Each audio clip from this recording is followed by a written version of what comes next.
Ele era um sonhador que não media esforços para colocar projetos ambiciosos em prática. Desafiava a força da gravidade e contava com uma sorte surpreendente.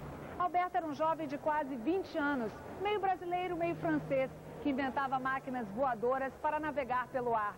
Ele é o tema do livro Uma Alegria Selvagem, A Vida de Santos Dumont, da autora Bia Hetzel.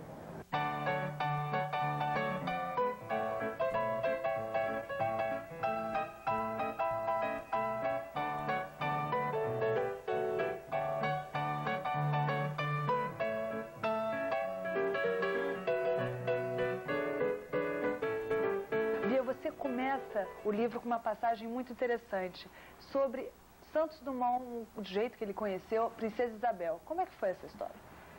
Eu não sei se ele já a conhecia antes, porque a mãe do Santos Dumont era filha de um comendador, quer dizer, ela frequentava provavelmente a corte. Mas eu achei esse episódio, tanto dei o nome do capítulo da Princesa Aeronauta, eu achei delicioso. O Santos Dumont, teve um jornalista que, fazendo uma matéria sobre o livro, disse que ele era um Mr. Magoo dos ares, porque ele se arriscava muito nas invenções dele e nas tentativas de voo, e tinha uma sorte extraordinária, né? Essa coisa de dizer que Santos Dumont não era sortudo é uma bobagem. Ele era uma das pessoas mais sortudas do mundo.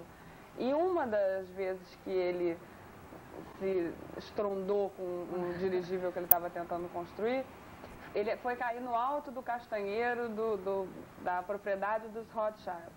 E a Princesa Isabel, lá em Paris, e a Princesa Isabel era vizinha, e tinha notícias que ele estava desde a madrugada sem se alimentar. Então manda para ele um grande piquenique, enquanto ele está lá de pendurado, pacientemente aguardando por socorro. Lá no alto do castanheiro, ela manda para ele um lanche com um bilhetinho para que ele vá visitá-la assim que pisar no chão, porque ela quer ser a primeira a saber das novidades, até porque ele era, assim, o Santos Dumont, as pessoas não têm muita noção hoje em dia da celebridade que ele representou na época.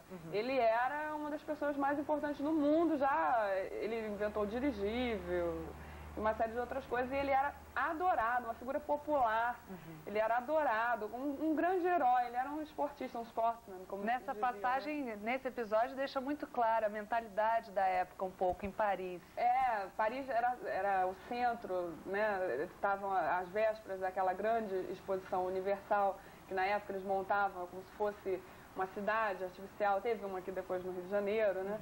E Paris era o lugar para onde iam todos os grandes inventores que estavam tentando, né, se aproveitar daquelas novidades todas da Revolução Industrial em busca do progresso. Era um novo mundo, era a Belle Époque.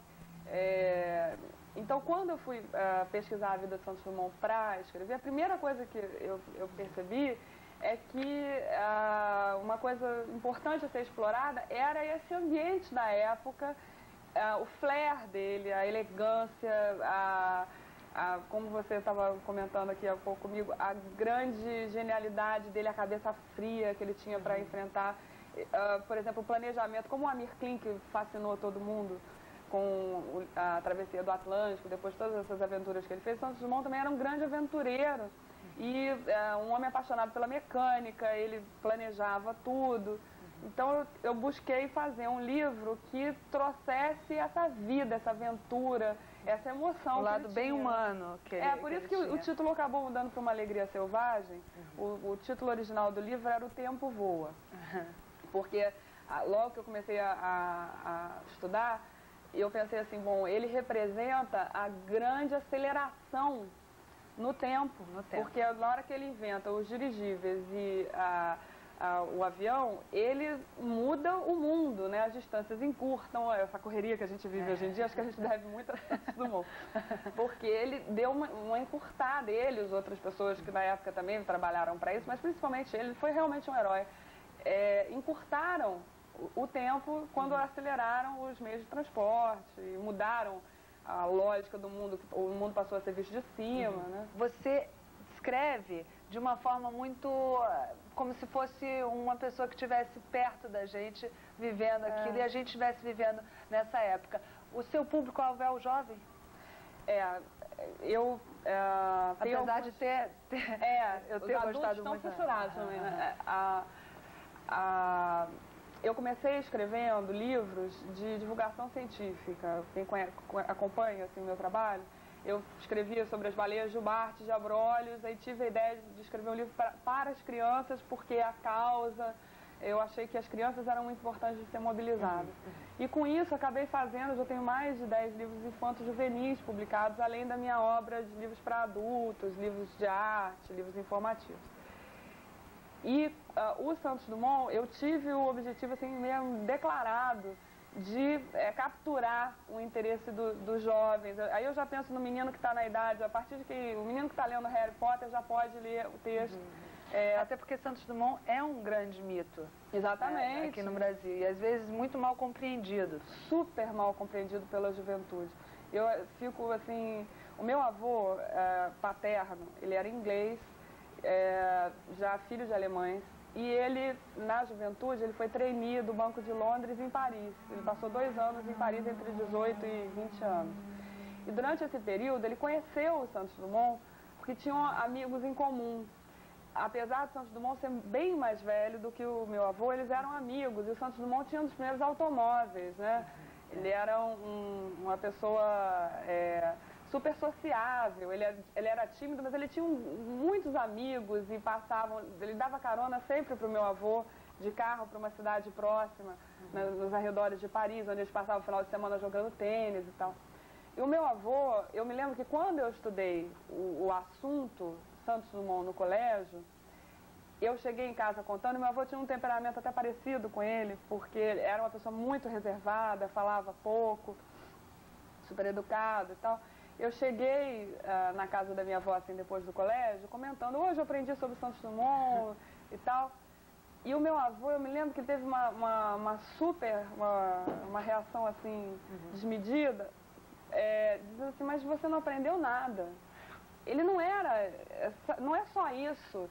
E eu me lembro que no colégio tinha uma brincadeira, Santos Dumont era gay, não sei o quê. E o meu avô ficou, assim, transtornado, né? Apesar de toda aquela educação e aquela serenidade que ele tinha, ele virou e falou assim, mas não é nada disso. Ele era um gentleman, ele era um esportista, e começou a me contar. Então eu cresci ouvindo um pouco essas histórias. E depois, indo muito aos colégios por causa dos meus livros, outros para crianças e jovens, eu também via assim, se perpetuando essa imagem muito desgastada. E, assim, inventou o relógio de pulso. Não é bem assim. Ele não inventou o relógio de pulso, né? Ele popularizou o relógio de pulso. Inventou o avião. Como é que foi o episódio, por exemplo, do relógio de pulso? Como é que ele teve essa ideia? Bom, ele tinha um grande problema, que era o seguinte, todas as aeronaves dele, como ele dizia, eram projetadas para serem pilotadas por uma única pessoa, que era ele mesmo, né? Então ele era o projetista, ele era o piloto de provas, né? Ele fazia literalmente tudo dentro dos projetos dele, porque ele não queria arriscar a vida de ninguém. Além dele gostar do esporte, do desafio, dele ser um grande aeronáutico, ele não queria arriscar a vida de ninguém. E com isso, ele foi inventando uma série de coisas, de mecanismos, né, mecânicos, que até hoje se aplicam nos aviões. Mas vários desses mecanismos demandavam dele o uso constante das mãos, né? Às vezes, no 14 bis, ele chegou a colocar presilhas. 14 bis, uma das invenções. Também, no avião, né? O primeiro avião. Ele chegou a colocar presilhas na Demoiselle também, que é o ultraleve, que ele também inventou o ultraleve, que era a Demoiselle. Ele chegou a colocar presilhas na roupa e ele movimentava as asas com movimento assim dos ombros, além das mãos. Além das mãos. Ele estava sempre com o corpo todo ocupado com aquilo. Uma marionete. Mas, para vencer os desafios, as provas que os aeronautas da época impunham, ele tinha que cronometrar. Ele tinha que saber o tempo que ele estava levando e até para estudar mesmo o desempenho das aeronaves, ele tinha que saber quantos quilômetros por hora, qual o percurso que ele tinha percorrido, em qual tempo. E isso ficava muito complicado com o relógio de bolso, que era a prática da época. Então, logo, não se sabe exatamente, isso é uma coisa nebulosa, mas o fato é que o Cartier, né, o joalheiro lá em Paris, o Louis Cartier, era uma pessoa de espírito muito parecido com o Santos Dumont. Ele era uma pessoa, o Santos Dumont era um apaixonado pelo design. Por isso até eu fico muito feliz que o livro tenha ficado tão graficamente elaborado, porque eu acho que ele gostaria disso. Ele era apaixonado pelo design, ele era uma pessoa elegantíssima, os projetos dele eram perfeitos. E o Luiz Cartier também era, e também frequentava os mesmos restaurantes, eram amigos, apaixonados pelas mesmas coisas, pelo progresso da ciência, pelo design. E uma vez eles jantando juntos no Maxim, depois de um prêmio, no Maxim, lá em Paris, depois de uma dessas dificuldades, o Santos Dumont pediu ao Louis Cartier que adaptasse o relógio para o pulso dele. As mulheres, na época, usavam o relógio no pulso, às vezes. As mulheres estavam sempre com crianças também, sempre com os braços ocupados, ou as damas, né? Que tinham todo aquele vestido, imagina que não devia ser vestir aquelas coisas. Elas usavam o relógio no pulso. Às vezes preso com um colar de pérolas. Eu, quando estava fazendo a pesquisa, via umas imagens disso, muito bonitos, os relógios maravilhosos, a gente ia babar. As mulheres usavam, as mulheres da corte, assim. E o Santos Dumont pediu esse relógio de pulso que o Cartier fez, que foi o relógio Santos, que imediatamente, como contei no começo, o Santos Dumont era uma celebridade, tudo que ele fazia virava coqueluche, assim, né? As pessoas copiavam muito. E os homens imediatamente começaram a encomendar à joalheria, era uma joalheria, cópias, né, desse relógio. Que, infelizmente, esse relógio original de Santos Dumont acabou desaparecendo, foi roubado no museu em São Paulo. Em relação ao primeiro voo, como é que foi a experiência? Fantástica, né? Quando ele conseguiu, foi com você está falando, porque assim, primeiro ele voou com balão. Com um balão esférico. O primeiro voo dele mesmo foi com balão, né? Exatamente, o primeiro voo em balão esférico, né? Porque na época ele ficou muito surpreendido, ele já tinha, aos 15 anos, ele foi numa exposição em São Paulo e viu lá um aeronauta na época num balão cativo. O que era isso? Era um balão esférico com aquela cestinha embaixo que ficava preso no chão, mas eles inflavam com gás e o aeronauta, que era uma pessoa corajosíssima para a época, ficava lá em cima fazendo malabarismos e se exibindo. E ele já tinha ficado fascinado com aquele balão. Depois, ele foi para Paris e ficou desesperado para conseguir fazer um voo num balão livre, que são esses balões esféricos, esses balões de balonismo que a gente vê hoje em dia. Que sobe no lugar e desce onde o vento leva. Onde o vento leva. Né? Que ele não tinha como dirigir. A grande proposta do Santos Dumont era conseguir ir para onde ele bem entendesse. Mas primeiro ele queria seria voar. O pulo do gato, né? Você dirigir, navegar mesmo. Exatamente, navegar. Sair de um ponto X e ir para o ponto Y pré-determinado. Dirigível. Né? Exatamente. Primeiro ele construiu o Brasil, que era o menor balão esférico do mundo. Que tinha um livro mostra, era lindo o Brasil, porque ele já saiu mudando os materiais, né? Era seda. Era a seda chinesa, ele trocou pela japonesa. Aí ele era um visionário. Dizia assim, essa seda vai arrebentar, é muito fina. Mas ele era um estudioso, então ele falava, vamos testar aqui no dinamômetro. Aí testava e provava que era possível. Inclusive a seda japonesa mais resistente até do que a seda exatamente, chinesa. Da maneira como ele projetou, né? Nesse primeiro voo, ele já fica fascinado descobrindo as sensações do voo, o que muda, né? A perspectiva do mundo que muda. Aí ele depois construiu o Brasil e fez vários desses voos ao sabor do vento, para onde o vento o levava. Depois ele construiu o número 1, foi a primeira tentativa de dirigível, o número 2, com o número... Que era em forma de charuto, né? Já existia o balão em forma de charuto, mas a grande genialidade do Santos Dumont foi ter aplicado o motor a petróleo para as aeronaves, porque como os balões eram inflados por um gás altamente inflamável, achavam que ele era um louco. Você deve ter lido no livro, as pessoas falavam assim, olha, você quer se suicidar, você senta logo no barril de pólvora, acende um cigarro, né? Porque colocar um motor a petróleo que solta faíscas perto de um balão inflado com hidrogênio, você vai pelos ares. A escolha do motor a petróleo para a aeronave foi o que nos permitiu hoje estar voando desses jatos e foi o que realmente mudou, revolucionou a aeronáutica. Ele era um visionário nesse sentido, porque ele pensava sempre assim, por que não? As pessoas falavam assim, não, por que não? Ele falava, vamos estudar isso. A grande questão do Santos Dumont era descobrir um motor leve, que trepidasse pouco, porque você imagina uma coisa super frágil, como um balão naquela época, as armações às vezes eram de bambu, as cordas de piano que ele mesmo inventava de adaptar, porque não existiam. A gente pensa assim, vamos construir um balão, mas um dirigível. Ninguém nunca tinha feito antes, ele tinha que inventar um material para cada parte da aeronave, né? Então, o estudo dos motores desses automóveis rudimentares, né, do início do automobilismo, que ele... Triciclo. Do triciclo, depois do próprio automóvel que ele tinha, esse estudo é que o levou a conseguir dirigir um balão e depois voar com um avião mais pesado do que o ar, né? Bia, qual foi o primeiro prêmio que o Santos Dumont ganhou?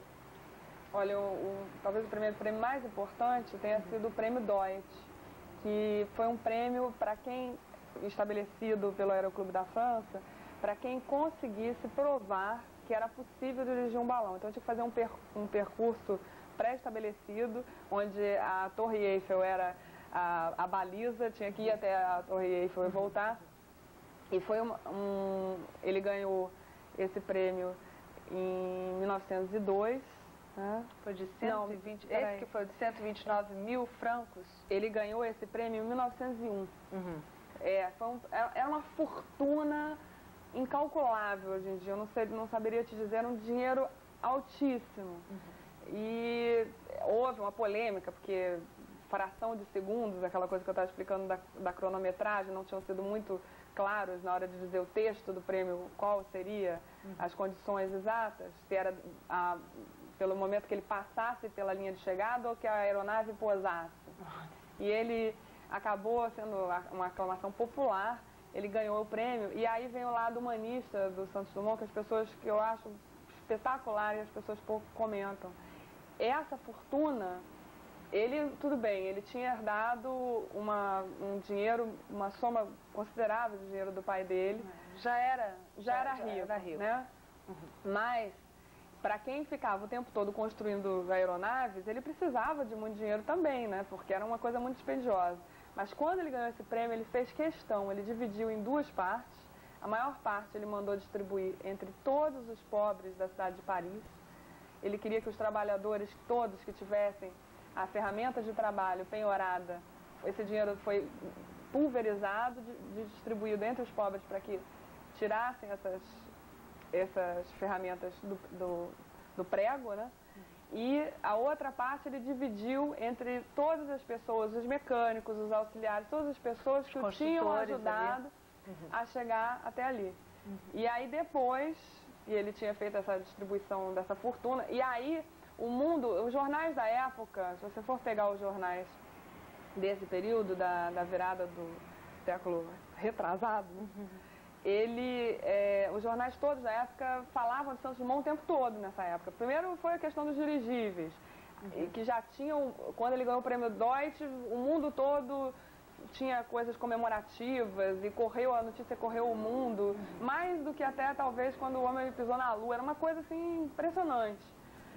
E quando ele fez essa distribuição do dinheiro, aí é que a imprensa mundial se curvou a ele como... Você imagina um rapaz, né, de 28 anos, um rapaz de menos de 30 anos, que pega essa fortuna e tem esse ato, né, nobre de mandar distribuir.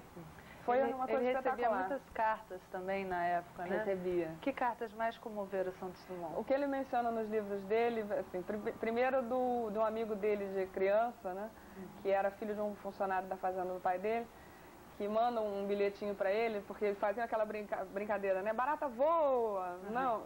E na época falavam, o homem voa, e a criança que dissesse que o homem voava, perdia a brincadeira, né? E ele, desde pequenininho, quando fazia essa brincadeira, e o homem voa, ele dizia, voa.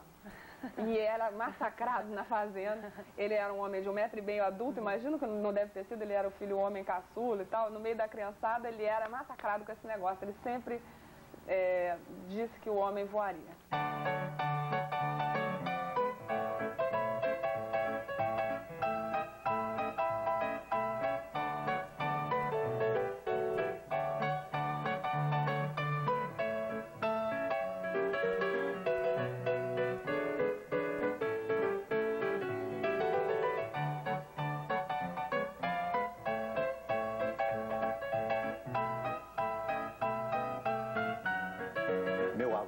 era o Henrique Santos Dumont, irmão mais velho de Alberto Santos Dumont, conhecido na família como tio Alberto.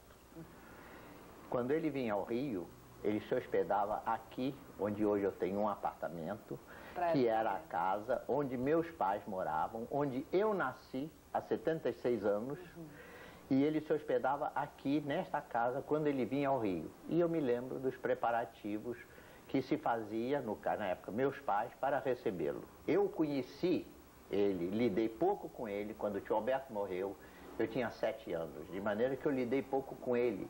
Agora, tem grandes inventos, nós sempre tivemos aqui em casa, até hoje temos um tipo de cortinado, que ninguém sabe que foi inventado por ele, para evitar gastar muito o tule. Então, em vez do cortinado ir pelo lado de fora da cama, ele vem pelo lado de dentro da cama. São essas curiosidades que a gente guarda. Ele não era um homem supersticioso, ele não gostava do número 8, tanto que ele nunca teve o balão número 8. Do 7 ele passava para o 9. Por quê? Não gostava do número 8, ninguém sabe explicar. Ele, por exemplo, na casa dele de Petrópolis, uma das curiosidades, você não pode subir, nem começar a subir e entrar na casa dele com o pé esquerdo, só pelo pé direito, porque a escada é feita exclusivamente para você ser obrigado a entrar com o pé direito. São curiosidades que existem. O chapéu era característica. É o chapéu característico. Agora, ele comprava os chapéus, uma média de 10, 12 chapéus de cada vez, e ele era guardado enrolado. Ele só informava na hora de usar, aí que ele informava o chapéu para usar. Por isso que era aquele chapéu todo desabado, especial. Ele foi um grande homem, um homem que ganhou fortunas e não deixou nada quando morreu. Ele era um homem muito benevolente, ele sempre distribuía todos os seus prêmios entre as pessoas que o ajudaram a fazer aquele invento, ou seja, os seus funcionários, os seus mecânicos, e às vezes davam aos pobres de Paris. Ele, uma época, quando ele recebeu o prêmio Deutsch, ele mandou saber quantos presos existiam em Paris para distribuir o dinheiro àqueles homens que estavam presos. Isso mostra a bondade deste homem. Ele não deixou fortuna, ele deixou um invento. E é isso, com isso que ele hoje é conhecido internacionalmente, com o que ele deixou.